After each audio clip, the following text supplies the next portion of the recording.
목요일 아침 글로벌 마켓 나우의 김희욱입니다. 이제 이번 주도 중반을 지나서 이제 후반부로 가고 있는데요. 사실 이번 주에 3월 마지막 거래일과 4월 첫 거래일, 그리고 1분기 마지막 거래일과 2분기 첫 거래일, 이렇게 이제 어떤 변화가 있는 시기다 보니까 이제 이 주식의 손바뀜도 이제 활발하게 좀 일어나고 있는데, 미국 같은 경우는 손바뀜이 조금 조정으로 일단 이어지고 있는 것 같습니다. 미국 3대 지수 다 보시면은 3월 마지막 거래일을 각종 악재에 신경 쓰면서 겸손하게 몸을 낮춰서 마감했던 미국 증시가 4월 첫 거래일도 마이너스로 출발을 하고 있습니다. 1분기에 실컷 갖다 써먹었던 달러 강세하고 유가 하락에 대한 이런 얘기가 오늘 경제지표 부진에 그대로 또 갖다 핑계로 작용을 했던 건데요. 사실 그렇습니다. 오늘 이제 국제 유가가 반등했는데 요 얘기 먼저 드리려고 하는 이유는 지난주에 사우디가 이제 예멘 공습했을 때 유가 이제 바닥 치겠다 해가지고 왕창 또 원유 선물에 갖다 물린 분들이 주변에 또 계셔가지고 이렇게 유가는 쉽사리 좀 바닥을 타진하기가 쉽지 않다, 이런 차원에서 보는 건데요. 일단 오늘 미국의 유틸리티하고 정유업종 이쪽은 좀 엇갈렸습니다. 대형 석유 정유사들은 보시다시피 오늘 유가 급등에도 불구하고 내렸습니다. 폭도 뭐 0.2%, 0.6% 이렇게 갔고요. 그다음에 유틸리티 뭐 이제 이건 쉐일하고 채굴 쪽인데 이쪽도 오늘 유가 반등하고는 그렇게 큰 폭의 동조화는 나오지가 않았고 엇갈린 흐름이 나오고 있습니다. 게다가 이제 여기서도 어떤 옥석 가리기가 있어가지고 조금 재정상 문제가 있는 기업들, 그리고 차입금의 규모가 크고 회사가 덩치가 큰 대기업일수록에 오늘 유가 반등의 혜택을 받지 못했습니다. 이유가 뭘까요? 저도 이건 몰랐고요. 블룸버그 통신의 내용을 보고 있습니다. 정유업종에게는 잔인한 4월이 될 것이다. 왜?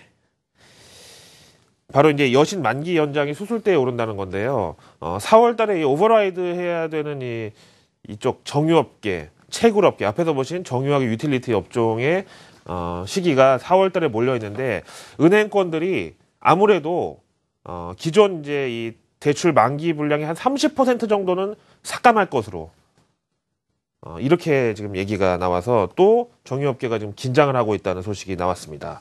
그래서 유가의 오늘 반등에 대해서는 어떤 산업 전반에 있어서의 어떤 턴어라운드라고 해석하기보다는 한 번은 이 4월 달에 있을 여신 만기 폭풍을 넘어야 된다, 이제 이렇게 말씀을 드리려고 합니다.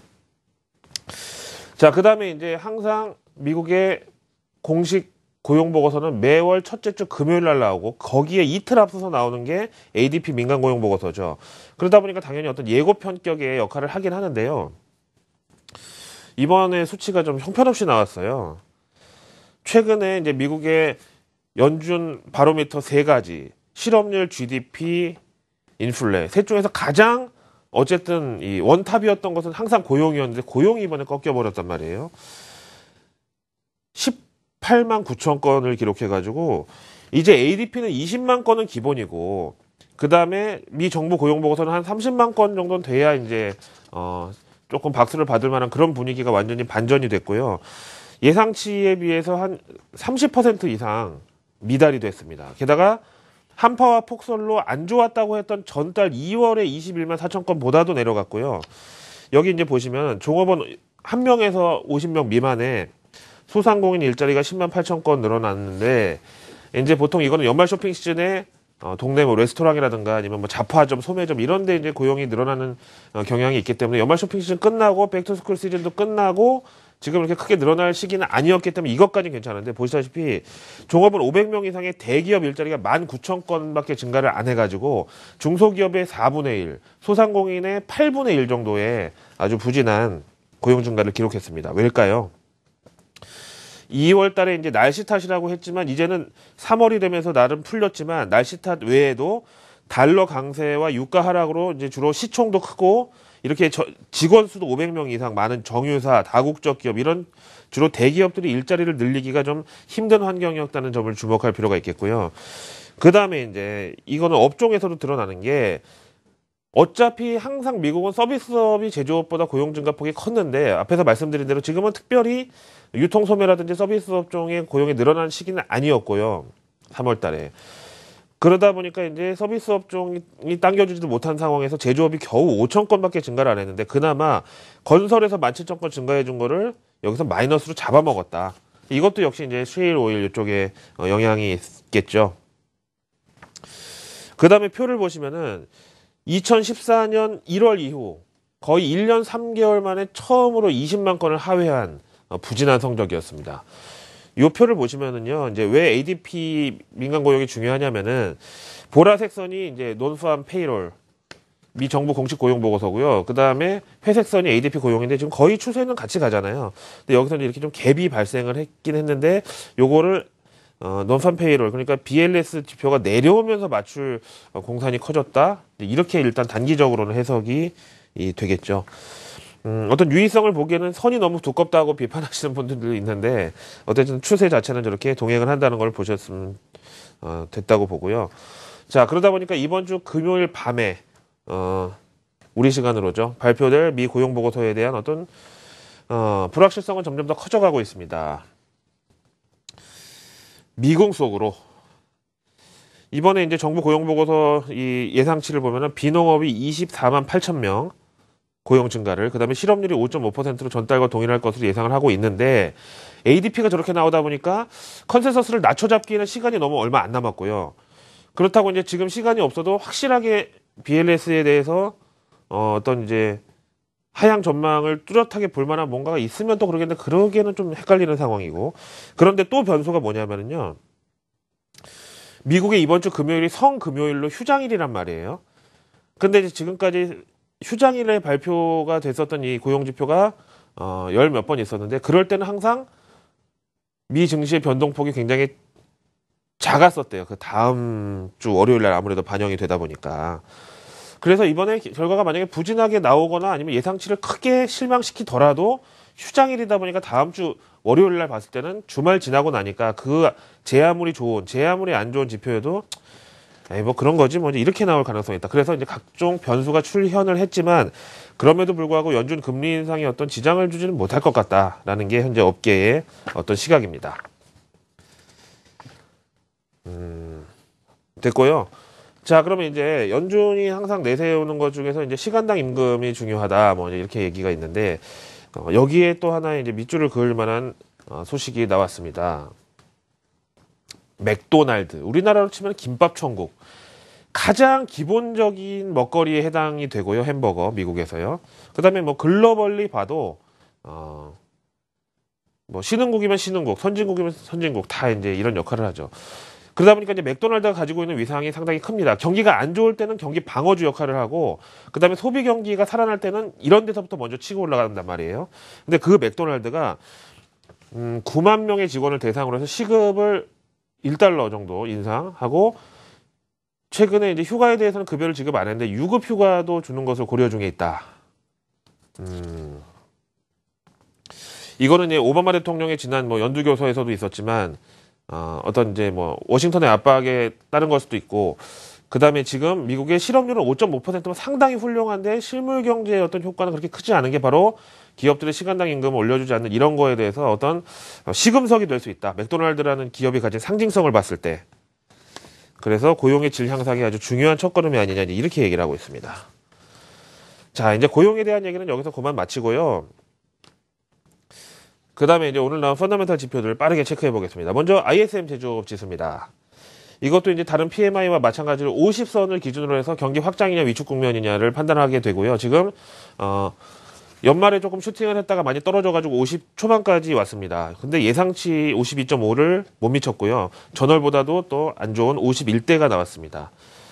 여기 업계 종사자들의 말을 들어보면 What respondents are saying 보면 이 저유가가 지속되다 보니까 어떤 재료비 감소 차원에서는 좋지만 업황 전반적으로 봤을 때는 고용하고 설비 투자가 위축될 수밖에 없는 환경이었다라고 보고요. 그 다음에 각 항목을 보면은 그러니까 경기에 민감하면서 선행성을 가지고 있는 신규 주문, 그 다음에 고용, 재고, 이 다음에 미출하 주문 이런 게 다 마이너스가 나왔어요. 그러다 보니까 이제 최근 제조업 지표가 계속 부진하잖아요. 아틀란타 연준에서 체크하는 연준 GDP 전망이 이제는 1분기 기준으로 예상치가 0.0%까지 떨어졌습니다. 이거 잘하면 작년같이 마이너스가 또 나올 수도 있는 상황인데 과연 어떻게 될 것이냐. 그러면은 작년에는 마이너스가 나왔는데 날씨 탓이라는 게 통했습니다. 결과적으로도. 왜냐하면 2분기에 기저효과로 튀어올랐기 때문인데요. 이번에는 다르다는 골드만삭스의 분석이 있어서 보겠습니다. It's not the weather, stupid. stupid는 뭐 바보 혹은 우리말로 하면 뭐 비읍시읒 정도, 비읍시읒 이 정도의 좀 센 표현인데 이게 왜 경제에서 유행을 했냐면은 과거 클린턴이 현직 대통령 부시를 한 방에 보내버린 사건이 바로 여러 뭐 TV 토론에서 쟁점에 대해서 얘기를 하다가 문제는 경제야 이 바보야 이런 얘기를 해서 이제 그때 완전히 판세가 뒤집어졌던 격이 있었죠. 근데 문제는 날씨가 아니야 바보야. 이게 무슨 소리냐면요. 요즘에 각종 경제 지표를 날씨 탓으로 얘기하는데 그건 어불성설이다. 팩트를 봐야 된다. 지금 나와 있는 이제 강설량이 전년 대비해서 30% 적다 그래요, 올해. 그런데 날씨 탓을 계속 갖다 써먹는 것은 안 맞는다. 지금 회색선이 27년 평균이고, 뭐, 파랑이 지난 겨울, 그 다음에 이제 점선이 올 겨울 이렇게 되는데, 이게 날씨 탓이 이제 더 이상 통하지가 않는다. 작년보다 이게 30%가 마이너스라는 거 아니겠어요? 그래서 골드만삭스에서는 그렇다고 이제 날씨 탓은 아니지만 또 이제 날씨 때문에 연준이 그렇게 신경을 쓸 혹은 앞에서 보신 제조업 지표 부진 때문에 연준이 금리 인상을 소극적으로 나설 수밖에 없는 그런 또 상황은 아니다. 연준의 금리 보실까요? 하면 연준의 금리 인상이라는 게 그렇게 사실상 간단한 문제가 아니다. 왜냐하면 매크로 이코노미 경제 지표는 맨 마지막에 가서 있는 거고 일단 1단계부터 보면은 어떤 시장의 분위기를 해칠 만한 리스크가 있느냐 없느냐 있다고 했을 때 감독 기능이 통할 것이냐 안 통한다고 했을 때 그럼 연준이 나서자. 그때 어떤 매크로 지표가 허락을 해줄 것이냐. 그때 이제 레이트 하이크 금리 인상까지 간다는 거고 이 중간에 뭐 하나라도 일단 틀어지면은 금리 인상까지 가지를 못한다는 거예요. 이렇게 얘기가 나오고 있죠.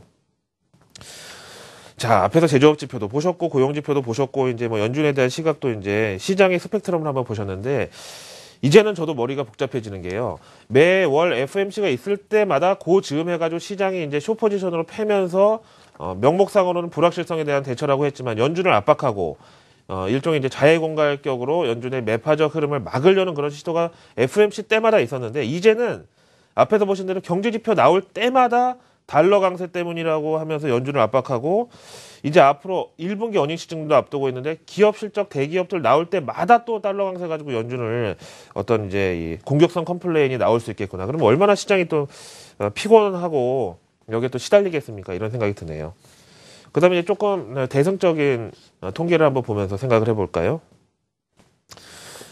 프레지던셜 일렉션 사이클이라는 게 있어요. 대통령 임기 연차별 증시 동향인데요. 마켓워치에서 요즘 이런 통계에 꽂혀가지고 뭐 4월 증시부터 해서 다 지금 이런 쪽으로 가고 있는데 저는 좋다고 봅니다. 어쨌든 이 증시 통계라는 거는 상당한 그 근거를 가지고 있는 팩트에 기반하고 있기 때문이죠. 보통 미국의 기준으로 대통령 임기 3년차 증시가 가장 좋다는 건 우리가 상식적으로 알고 있죠. 현재 오바마 대통령 물론 이제 집권 2기이긴 하지만 3년 차의 세 번째 분기가 지금 시작이 됐단 말이에요. 현실적으로 2분기지만. 근데 요때부터 이제 꺾이기 시작해가지고 결국은 마지막 직전 분기까지 마이너스로 한번 갔다가 이제 선거전이 막 돌입을 하려는 그런 대통령 임기 4년 차 마지막 분기에는 다시 회복을 하는데 5월에는 주식을 팔고 떠나라는 격언도 있고 뭐 어쨌든 지금 그런 시기가 올 수도 있다라는 주장입니다. 자, 미국채 10년물 금리는 오늘 3%나 하락하면서 미국채 수요가 몰리는 현상이 나왔고요. 연준의 금리 인상이 뭐 지금 6월설은 물러갔다고 하더라도 9월설이 나와 있는데 9월이라고 해봤자 지금 5개월 남았는데 5개월 뒤에 연준이 금리를 올린다고 하면 미 국채 금리가 이렇게 2% 밑으로 유지가 될 수가 있을까요? 이것도 좀 이상현상이라고 봅니다. 마지막으로 MSCI 한국지수 미국에서 수요일장 마감 상황은 0.26% 플러스로 나오면서 그냥 57선하고 58선 사이에서 계속 그냥 스네이크인 터널이라고 그러죠. 터널 속의 뱀처럼 이제 왔다 갔다 하면서 이제 움직이고 있는 상황이고요.